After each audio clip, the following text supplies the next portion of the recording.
bahwa saat ini kita berhadapan dengan situasi memiriskan terkait dengan perkembangan pendidikan di Sulawesi Utara. Nah, fenomena itu berkembang ketika pilkada, terungkap di berbagai macam komentar-komentar di Facebook bahwa Sulut nomor urut 2 dari bawah. Jadi Sulut masuk peringkat 33 di bawah Irian 32. Nah, dari 34 provinsi ini, nah ini tentu kita mengalami kemunduran yang sangat serius. Di peringkat terbawah dari kondisi Sulut ini tentu menjadi sangat menarik. Ada apa sebenarnya? Padahal kita merupakan daerah dianggap cukup besar di Sulawesi. Misalnya setelah Ujung Pandang kita masuk daerah yang dianggap kedua dari Sulawesi Tengah, Sulawesi Tenggara, atau Sulawesi Barat dan Gorontalo. Nah, kemudian kenapa nuansa pendidikan di Sulawesi Utara mengalami fenomena yang sangat miris, bahkan cenderung ambruk begitu. Nah, saya kemudian coba untuk melakukan perjalanan keliling mengamati dunia pendidikan di Sulawesi Utara dan berbincang-bincang dengan beberapa guru, beberapa orang tua murid, dan masyarakat terkait dengan apa benar Sulut mengalami kehancuran serius dalam dunia pendidikan itu sendiri. Sementara ada hal-hal lain yang dikatakan Sulut hebat. Saya tidak tahu kehebatan di mana, tapi fakta menyatakan bahwa pendidikan Sulut peringkat kedua ini ada apa sebenarnya? Apakah dipengaruhi oleh politik atau dipengaruhi oleh suasana-suasana yang lain sehingga kemudian pendidikan terabaikan? Nah, dari beberapa pembicaraan, diskusi-diskusi kecil di beberapa tempat, di beberapa lokasi, dan memang indikator-indikator itu membuktikan bahwa benar dan tidak meragukan bahwa peringkat ini memang kemungkinan benar adanya. Nah, para pemirsa sekalian, saya melihat ketika kami berkunjung di satu daerah di sekitar SMA 6 dan SMK 9, itu ada kelucuan, ada keanehan bahwa SMA 6 merupakan pemilik aset dari seluruh lahan, gedung-gedung yang ada di sekitar situ. Sementara SMK yang berada di daerah yang satu lahan di SMA 6 itu hanya memiliki satu gedung dan satu toilet. Nah, itu pun bantuan yang tidak tahu bagaimana caranya kemudian pembangunan itu bisa ada di tempat itu. Padahal syarat-syarat mendirikan bangunan tertentu harus dibuktikan dengan pemilikan aset atas nama sekolah yang akan diberikan bantuan atau diberikan proyek tertentu. Nah, kami sempat berbincang-bincang dengan kepala sekolah SMK 9, Bapak Donald. Dia bilang sebenarnya kami sebenarnya cukup banyak sebenarnya memperoleh bantuan. Sayangnya aset-aset di sini adalah aset SMA Negeri 6. Nah, itulah sebabnya kami mengalami kendala untuk mengembangkan SMK. Nah, kenapa kendala ini menjadi sebenarnya harus kami perjuangkan dan harusnya memperoleh perhatian pemerintah? Itu disebabkan dari keinginan masyarakat untuk memperoleh pendidikan di daerah ini khususnya, ya, itu SMA 6 hanya memiliki pendidikan, hanya memiliki siswa sekitar 80 murid, dan sejak tahun 2016 baru memiliki hanya memiliki 50 murid. Sementara SMK 9 itu memiliki siswa 220-an lebih. Jadi betul-betul animo masyarakat, animo para siswa itu cenderung lebih memilih sekolah menengah kejuruan. Kenapa? Ini tentu barangkali berhubungan dengan harapan-harapan keluarga, masyarakat, dan mungkin pekerjaan yang mudah terrealisir, itu lebih cenderung menerima tenaga-tenaga siap pakai. Nah, tenaga-tenaga siap bekerja. Nah, tenaga-tenaga siap bekerja, siap pakai itu hanya diproduksi oleh sekolah menengah kejuruan. Nah, itu yang kemudian barangkali memang respon masyarakat, baik orang tua maupun anak-anak, yang lebih memilih sekolah menengah kejuruan. Nah, mengapa kemudian tidak ada perhatian terhadap sekolah ini indikasi yang sangat memiriskan, sangat memilukan. Padahal upaya penyelesaian untuk menata kemampuan pendidikan ini sudah dilihat ada kendala serius oleh Wali Kota Manado sebelumnya, Bapak Fekir Mentut, yang kemudian mengeluarkan SK pengalihan dari SMA Negeri 6 ke SMK 9. Nah, tetapi proses ini tidak berjalan mulus setelah berpindah penanganannya ke provinsi. Nah, ini sejak 2016 sampai sekarang sudah berjalan sekitar 5 tahun. Tidak ada upaya-upaya untuk meningkatkan hal-hal yang menyangkut dasar-dasar kepemilikan, dasar-dasar yang jelas bagi pembangunan pendidikan SMK 9 yang cenderung memberikan harapan besar, yang cenderung menggairahkan pendidikan di masyarakat sekitar, baik proses belajar mengajar. Ini bukan tidak mungkin juga terjadi di beberapa tempat. Kebijakan-kebijakan yang tidak populis oleh pemerintah daerah provinsi,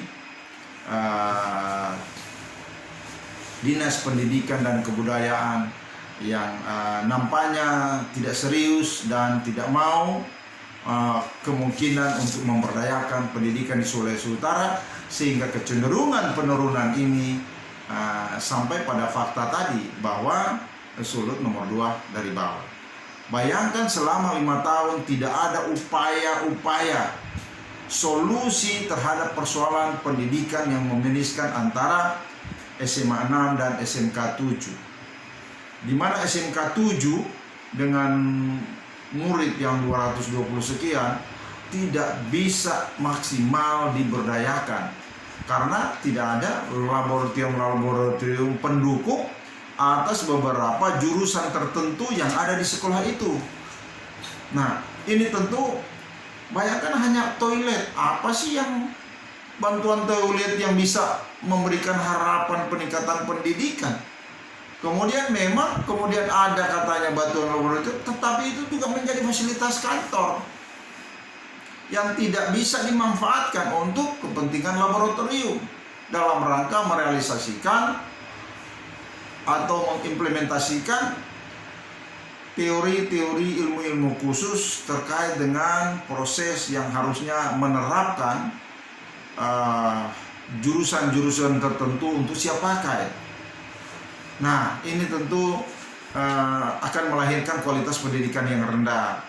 Mungkin jurusan ada keperawatan, mungkin ada jurusan apa, tetapi kalau semua fasilitas itu tidak bisa mendukung, ini sekolah seperti apa? Dan kurun 5 tahun tidak ada perhatian.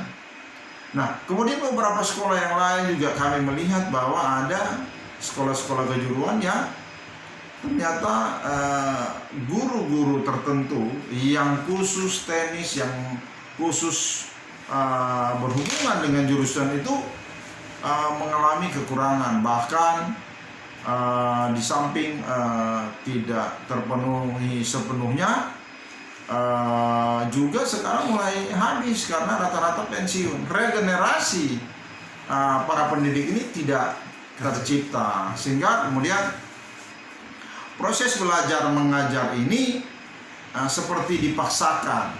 Nah, saya mencoba untuk mendalami satu jurusan tertentu yang saya tanyakan, apakah jurusan Anda ini yang dimana Anda sebagai pengajar efektifnya menggunakan tenaga guru berapa orang? Dia katakan untuk jurusan ini efektif untuk tenaga teknis seperti kita yang spesial itu minimal 4 orang. Tetapi mereka ada untuk jurusan mereka itu hanya 2 orang. Itu pun sudah akan pensiun. Nah, bayangkan kalau apa sih yang bisa diharapkan atau melahirkan kualitas pendidikan bagi murid tertentu atas jurusan itu. Ini tentu menjadi menarik sekali. Mungkin banyak di sekolah-sekolah lain yang akan mengalami hal yang sama. Mereka menerima ilmu tertentu tetapi tidak bisa membuktikan, tidak bisa melakukan praktek-praktek atas ilmu-ilmu tertentu, atau hanya nama jurusan yang keren tetapi produk ilmu yang dihasilkan di situ tidak berhubungan dengan jurusan itu. Oleh karena gurunya sangat kurang, yang harusnya mereka menganggap sudah efektif bisa 4 orang tetapi hanya bisa tersedia 2, apalagi kalau sudah pensiun. Sementara regenerasi atas penyediaan tenaga teknis seperti ini kurang.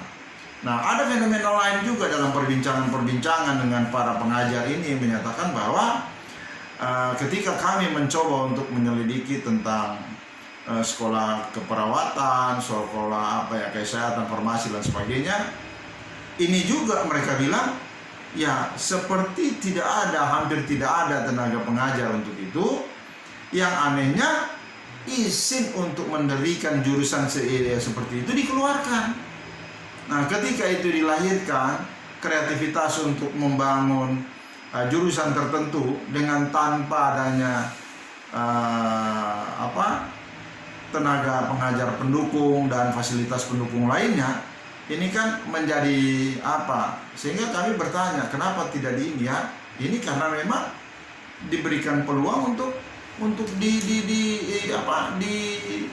dilahirkan jurusan atau program ini.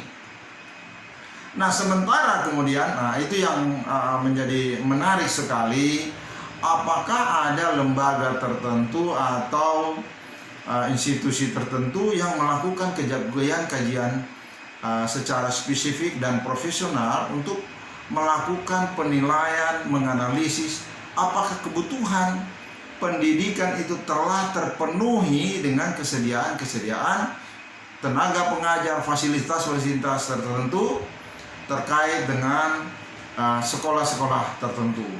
Nah, ini kemudian menjadi menarik lagi, ada yang malah begitu banyak gedungnya tetapi tidak ada fasilitas, bahkan ada fasilitas tetapi tenaga pengajarnya kurang. Nah, ini apakah memang hanya berorientasi mengajar proyek, akhirnya kemudian ada gedung yang terbiarkan, atau seperti apa? Sementara kemudian produksi murid-murid tertentu tidak berbanding lurus dengan arah jurusan maupun hasil daripada murid yang dilahirkan dari sekolah itu.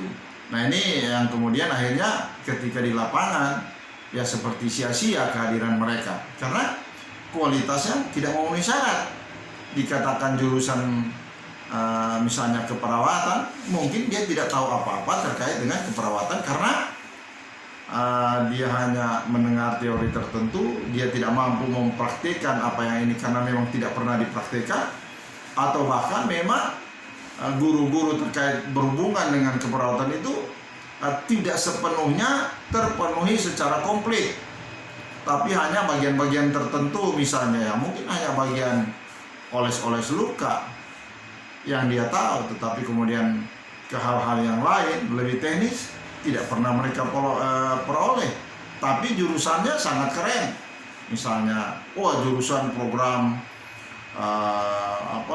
keperawatan, farmasi dan lain sebagainya. Semua kemudian masyarakat terpancing dengan kebutuhan-kebutuhan bahwa jurusan-jurusan ini akan memenuhi kebutuhan-kebutuhan kerja dan memenuhi kebutuhan ekonomi keluarga dan masa depan keluarga. Tetapi hasilnya tidak seperti itu. Nah, mungkin ukuran-ukuran ini yang akhirnya membuat pendidikan di Sulut berantakan, hancur sampai pada nilai nomor 2 dari bawah. Nah, saya kira barangkali ini pihak Dignas, dalam hal ini Kadis Pendidikan dan Kebudayaan Provinsi Sulawesi Utara itu harus memperhatikan, melakukan, mengidentifikasi semua permasalahan di lapangan dan melakukan evaluasi atas permasalahan di lapangan. Dari situ kemudian harus bisa betul-betul ditangkap seberapa jauh sebenarnya kebutuhan untuk meningkatkan pendidikan itu sendiri, sehingga kemudian tidak melahirkan